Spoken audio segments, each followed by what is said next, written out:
ഇമാം ഗസാലി റളിയല്ലാഹു അൻഹു വിശദീകരിക്കുന്നത് കണ്ടില്ലേ? സഹോദരിമാര് മൊത്തത്തിൽ ഒരു 10 സ്വഭാവക്കാരാണ്. ആ 10 സ്വഭാവങ്ങളും 10 ജീവികളുടെ സ്വഭാവത്തോട് സാദൃശ്യപ്പെട്ടതാണ്. നമ്മൾ തിരഞ്ഞെടുക്കേണ്ടത് അതിലേറ്റവും നല്ലത് മാത്രമാണ്. 10 നല്ലതാണോ? അല്ല. അതിൽ ഒന്ന് മാത്രമേ സഹോദരങ്ങളെ സുഖകരമായ സ്വഭാവമുള്ളൂ. ഒന്നാമതായി എണ്ണുന്ന സ്വഭാവം, ഒന്നാമത്തെ സഹോദരി ആദത്തുഹാ കആദത്തിൽ ഖിൻസീർ, പന്നിയുടെ പതിവ് പോലെയാണ് ജീവിതത്തിന്റെ പതിവ്. ഉമ്മമാരെ, നമ്മുടെ പതിവ് അങ്ങനെയാകരുത്. എന്താണ് പന്നിയുടെ പതിവ്?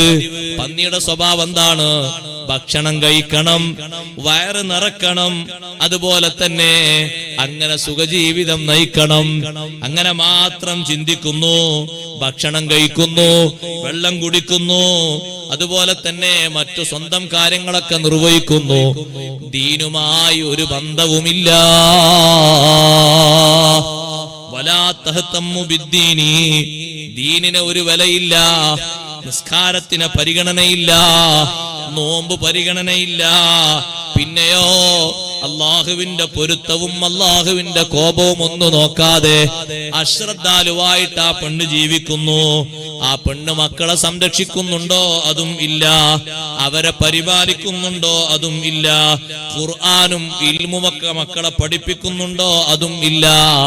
പഴകിയ വസ്ത്രം ധരിച്ച് ദുർഗന്ധവാസന വെളിവാക്കി അങ്ങനെ ജീവിക്കുന്നു. ഭക്ഷണം കഴിക്കുന്നു, ചുത്തടക്കുന്നു, ദാഹം മാറ്റുന്നു, ഉറങ്ങുന്നു, അങ്ങനെ ജീവിക്കുന്നു. നിസ്കാരം എന്ന് പറഞ്ഞ പരിപാടി ദീനുമായിട്ട് ഒരു ബന്ധവുമില്ല. പിന്നെ ആകെ ഒരു തിരിച്ചറിയ ഒരു അടയാളുണ്ട്, ഒരു മുസ്ലിമിന്റെ പേര് മാത്രം.